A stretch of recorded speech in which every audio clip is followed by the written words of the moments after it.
நீங்க கோவிட் டைம்ல பார்த்திருப்பீங்க. எல்லாருமே வந்து மூக்குக்கு வந்து வாய் சுத்தி, மூக்குல சுத்தி வந்து உங்களுக்கு மாஸ்க் போட்டிருந்தோம். ஏன் போட்டிருந்தோம்? அது வந்து எக்ஸ்டர்னல் இருக்கிற virus pathogens, virus, bacteria, infections ஆயிரக்கூடாது உள்ள போய் அப்படிங்கிறனால நம்ம அந்த கவர் பண்ணியிருந்தோம். ஸோ அந்த அளவுக்கு வந்து லங்ஸ் வந்து ஒரு ரொம்ப சாஃப்ட்டான ஒரு உறுப்பு. ரொம்ப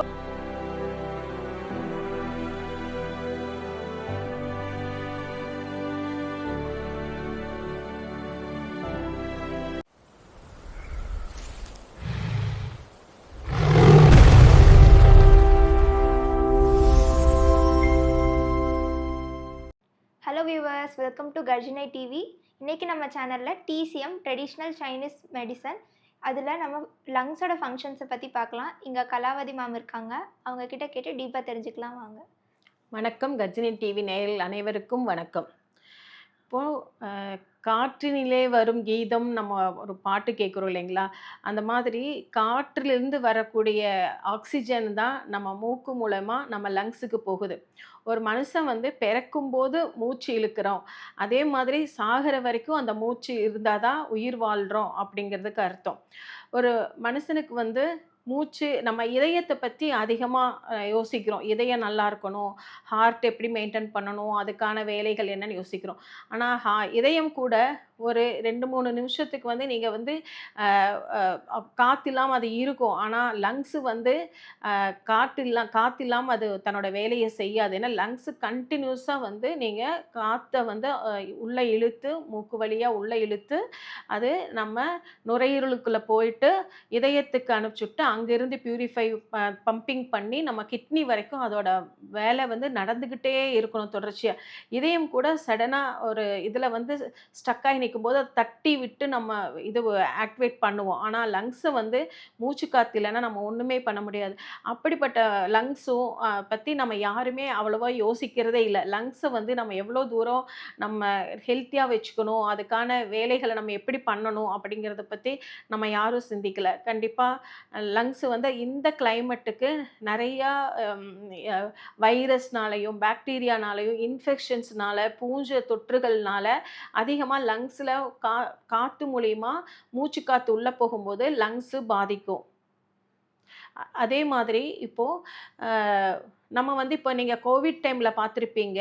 எல்லாருமே வந்து மூக்குக்கு வந்து வாய் சுற்றி, மூக்கில் சுற்றி வந்து உங்களுக்கு மாஸ்க் போட்டிருந்தோம். ஏன் போட்டிருந்தோம்? அது வந்து எக்ஸ்டர்னல் இருக்கிற virus pathogens, virus, bacteria, infections ஆயிரக்கூடாது உள்ளே போய் அப்படிங்கிறனால நம்ம அந்த கவர் பண்ணியிருந்தோம். ஸோ அந்த அளவுக்கு வந்து லங்ஸ் வந்து ஒரு ரொம்ப சாஃப்டான ஒரு உறுப்பு.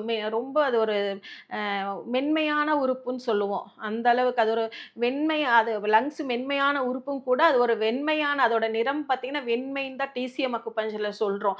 ஏன்னா அந்த சளி எல்லாம் இருக்கு இல்லைங்களா? அது பாருங்கள், அது எல்லாமே வந்து வெண்மை தான். லங்ஸோட கலர் வந்து வெண்மை தான். ஸோ லங்ஸு பார்த்திங்கன்னா நமக்கு வலது பக்கம் பார்த்தீங்கன்னாக்கா 3 பாகமாக அது பிரிஞ்சிருக்கும்.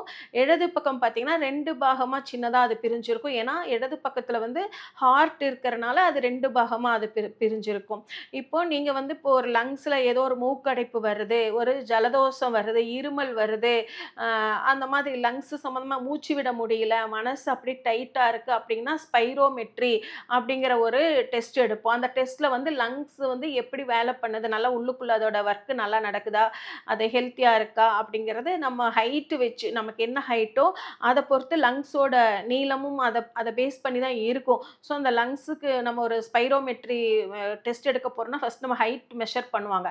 மெஷர் பண்ணிவிட்டு அந்த அந்த டெஸ்ட் எடுப்பாங்க. Franco dilator reversibility test, eosinophil test, அந்த மாதிரி டெஸ்ட்டுகள் வந்து ஃபஸ்ட்டு வந்து ஒவ்வொரு டெஸ்ட்டாக நம்ம டாக்டர்ஸ் வந்து எடுத்து பார்த்துட்டு எப்படி இருக்குது நம்ம லங்ஸ்ன்னு சொல்லிவிட்டு அவங்க அதுலேருந்து நமக்கு டயக்னோஸ் பண்ணிவிட்டு ட்ரீட்மெண்ட் கொடுப்பாங்க. ஆக்சுவலாக லங்ஸு பார்த்திங்கன்னா நீங்கள் ரொம்ப துக்கம், கவலை, ஆழ்ந்த துக்கமாக இருப்பாங்க. எப்பவுமே ஒரு துக்கமாக இருக்கிறது, சங்கடமாக இருக்கிறது, மனசில் நினச்சி நினச்சி வேதனைப்படுறது, அந்த க்ரீஃப்னு சொல்லுவாங்க பாருங்க, அந்த மாதிரி சேட்னஸ்ஸு அந்த மாரி ரொம்ப ஃபீல் பண்ணிக்கிட்டே இருந்தா லங்ஸ் வந்து பாதிக்கும். ஸோ அதனால தான் நம்ம வந்து ரொம்ப எதுவுமே நெனச்சு ஃபீல் பண்ண வேண்டாம். முடிஞ்சது முடிஞ்சது தான். எத பத்தியும் நம்ம எதிர்காலத்த நெனச்சியும் நம்ம ரொம்ப ஃபீல் பண்ணக்கூடாது. முடிஞ்சத நெனச்சு நம்ம ஃபீல் பண்ணக்கூடாது. ஏன்னா இது எல்லாமே நம்ம உடல் உறுப்புல எல்லாமே பாதிக்கும். ஒவ்வொரு உறுப்பும் ஒவ்வொரு இதுல பாதிக்கும். இப்ப லங்ஸ் பார்த்தீங்கன்னா, நம்ம துயரம், துக்கம், ஆழ்ந்த கவலை அந்த மாரி விஷயங்கள் எல்லாம் லங்ஸ் பாதிக்கும். இப்ப நீங்க ஒரு தேம்பி தேம்பி அழுகுறாங்க அப்டின்னா பாருங்க, உடனே அங்க வந்து ஒரு ஆழ்ந்த மூச்சு இழுத்து விட்டா அவங்க ரிலாக்ஸ் ஆயிடுவாங்க. இப்ப ரொம்ப மனசுக்கு வந்து ரொம்ப சங்கடமா இருக்கு, அப்படி ரொம்ப ஒரு மாரி பெருமூச்சு விடுவாங்க பாருங்க. பெருமூச்சு நல்லா ஆழ்ந்து பெருமூச்சு விட்டா அவங்க ஒரு ஆங்ஸைட்டி, ஒரு டென்ஷன் இருந்தாலும், ஒரு ஸ்ட்ரெஸ் இருந்தாலும் அவங்க ரிலீஃப் ஆயிடுவாங்க. ஏன்னா, அந்த லங்ஸுக்கு காத்து உள்ள போன உடனே அவங்களுக்கு வந்து அந்த ரிலாக்சேஷன் ஆயிடும். அந்த அளவுக்கு ஒரு மென்மையான மெ 24 மணி நேரமும் ஓடிக்கிட்டே இருக்கக்கூடிய உறுப்பு நம்ம லங்ஸு. நம்ம அதில வந்து ரொம்ப ரொம்ப பாதுகாப்பா வச்சிருக்கணும். இப்ப அதே மாதிரி லங்ஸுக்கு வந்து ஒரு பிடிச்ச ஒரு அ உணவு அதாவது சுவை அப்படின்னு நம்ம சொல்லப்போனா காரம். ஆக்சுவலா அந்த காரம் நீங்க காரம் சாப்பிடும்போது பாருங்க, மூக்கு வழியா தண்ணி ரொம்ப காரமா சொன்னா உசு உசுன்னு சொல்லிட்டு எல்லாம் மூக்குல தண்ணி வரும். அது அது ஏன்னா அந்த லங்ஸ் வந்து அந்த காரம் தான் லங்ஸ் ரிலேட்டடான இது. ஸோ இப்போ ஒரு சிலருக்கு வந்து இந்த காரம் ரொம்ப சாப்பிடணும் அப்படின்னு தோணுது. இல்ல காரம் வேண்டாம். அது எல்லாமே வந்து அவங்க மைண்ட் சொல்லுதுன்னா, அது லங்ஸ் சம்மந்தமான அவங்களுக்கு சொல்ற இண்டிகேஷன் அப்படி நம்ம வச்சுக்கலாம். இப்ப நீங்க ஏதோ ஒரு ம் சளி பிடிக்குது, இல்ல அந்த மாதிரி விஷயங்கள் இருமலா இருக்கு.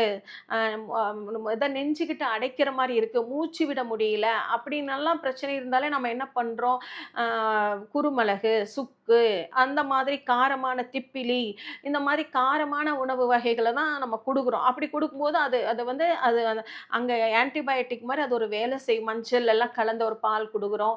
இல்ல குருமிளகு அதில ஆட் பண்றோம். இப்படி பண்ணும்போது ஒரு ஆன்டிபயோட்டிக்கா அங்க வேலை செஞ்சு, அங்க இருக்கிற சளிய வந்து இது நிவர்த்தி பண்ணும். ஆக்சுவலா இப்ப பார்த்தீங்கன்னா, இப்ப நம்ம இந்த ஆஸ்துமான்னு ஒண்ணு இப்ப நெறைய பேர் அதுல சஃபர் ஆகுறாங்க. இப்போ நம்ம ஆஸ்துமாவ எடுத்துட்டீங்கன்னா, அது வந்து ஃப்ளம்முன்னு டிசிஎம்ல பார்த்தீங்கன்னா, அது ஒரு ஃப்ளம்முன்னு நம்ம சொல்லுவோம். அது வந்து அ ஃப்ளம் எப்படி உருவாகுது அப்படின்னு நம்ம பார்த்தீங்கன்னா, நம்ம சாப்பிடுற உணவுலிருந்து அ டைஜஷன் ஆக்சுவலி நம்ம லங்ஸ்ன்னு பேசிட்டு இருக்கோம். ஆனா லங்ஸ் நல்லா வேலை செய்யணும்னா, அதுக்கு வந்து நமக்கு ஸ்ப்ளீன் நல்லா இருக்கணும். ஸ்ப்ளீன் மண்ணீரல் நல்லா இருந்தா மட்டும் தான் லங்ஸ் நல்லா வேலை செய்யும். ஏன்னா, நம்ம சாப்பிட்ட உணவுல இருக்கிற அந்த சக்தி அந்த என்ன எல்லாமே அந்த விட்டமின்ஸ் அந்த அந்த உறிஞ்சுற தன்மை லங்ஸுக்கு இருக்கணும். சாரி அந்த ஸ்ப்ளீனுக்கு இருக்கணும். அந்த ஸ்ப்ளீன் வந்து நம்ம சாப்பிடுற உணவுல இருக்கிற சக்தியெல்லாம் எடுத்து அத மேல் நோக்கி நம்ம லங்ஸுக்கு அத அனுப்பும்போது, அந்த லங்ஸ் வந்து அ எனர்ஜி ஆற்றலா எடுத்து உடம்பு ஃபுல்லா பரப்பணும். அந்த உள்ள இருந்து ஸ்ப்ளீன் வேலை செஞ்சா நல்லா வேலை செஞ்சா மட்டும் தான் லங்ஸ் வந்து நல்லாருக்கும். இப்போ வயிறு தான் பிரதானம். வயிறு வயிறு நல்லா வச்சிருக்கணும். அப்ப வந்து ஆட்டோமேட்டிக்கா லங்ஸ் நல்லா வேலை செய்யும். இப்ப இந்த லங்ஸ் நல்லா வேலை செய்றவங்கள பார்த்தாலே, அந்த அவங்கள முகமே பார்த்தீங்கன்னா, பிரைட்டா இருக்கும். இப்போ நீங்க பார்த்திருப்பீங்க. அதாச்சும் இப்போ ஒரு பிராணாயாமம்லாம் நல்லா பண்றாங்க. அப்படிங்க மூச்சு பயிற்சிலாம் நல்லா பண்றாங்க அப்படின்னா, அவங்களுக்கு அந்த காத்து நல்லா உள்ள போயிட்டு வெளிய வருது. இன்ஹேல், எக்ஸேல் நல்லா பண்ணும்போது, அந்த முகமே பார்த்தீங்கன்னா, ரொம்ப நல்லா ஒரு வெளிச்சமா, பிரகாசமா இருப்பாங்க. ஏன்னா, அந்த ஆக்ஸிஜன் நல்லா உள்ள போயிட்டு, அந்த கார்பன் டை ஆக்சைடு நல்லா வெளிய வருது. அந்த லங்ஸ் நல்லா சுருங்கி விரியுது. அந்த முகமே தேஜஸா இருக்கும். இப்போ லங்ஸ் தான் வந்து நம்ம எக்ஸ்டர்னல் அதாவது நம்ம தலைமுடிங்கும்போது நான் ஆல்ரெடி சொல்லியிருந்தேன். கிட்னி தான் தலைமுடிய ரூட் அப்படிங்கிறது. கிட்னி தான் தலைமுடியோட ரூட். ஆனா பாடியில இருக்கும் இல்லைங்களா? உடம்புல இருக்கிற முடி எல்லாமே எத பேஸ் பண்ணி இருக்குன்னா, லங்ஸ் பேஸ் பண்ணி தான். லங்ஸ் எப்படி ஒர்க் ஆகுதோ அத பொறுத்து தான் எக்ஸ்டர்னலா பாடியில இருக்கிற ஹேர் எல்லாமே. அதே மாரி ஃபேஸ் நல்லா இருக்கணும், பளபளப்பா இருக்கணும், சருமத்தில நல்லா மாய்ஸ்சரிங்கா இருக்கணும், பார்க்கறக்கே நல்லா அவுட்லுக் நல்லா இருக்கணும் அப்படின்னு நம்ம சொல்லும்போது, அது வந்து லங்ஸ் நல்லா இருக்கணும். லங்ஸ் தான் நீர்த்தன்மைய பராமரிக்குது. அதாவது பாடியில இருக்கிற மாய்ஸ்சர வந்து பராமரிக்கிறது லங்ஸ். இப்ப லங்ஸ்ல பிரச்சனை வந்தா ஆட்டோமேட்டிக்கா ஸ்கின் ட்ரைனஸ் ஆகும், எக்ஸிமா வரும். அ அந்த மாதிரி எக்ஸ்டர்னலா பார்த்தீங்கன்னா ஒயிட் ஸ்பாட்ஸா இருக்கிறது ஃபுல்லுமே லங்ஸ்னால கிடையாது. பட் ஒயிட் ஸ்பாட்ஸும் லங்ஸ்னாலயும் வரும் அந்த மாதிரி. ஸோ இது லங்ஸ் நல்லா இருந்தா தான் நம்ம ஸ்கின் நல்லாருக்கும். நம்ம வே து மே உடம்புல இருக்க ஹேர் நல்லாருக்கும். நம்ம பார்க்கறக்கு நல்லா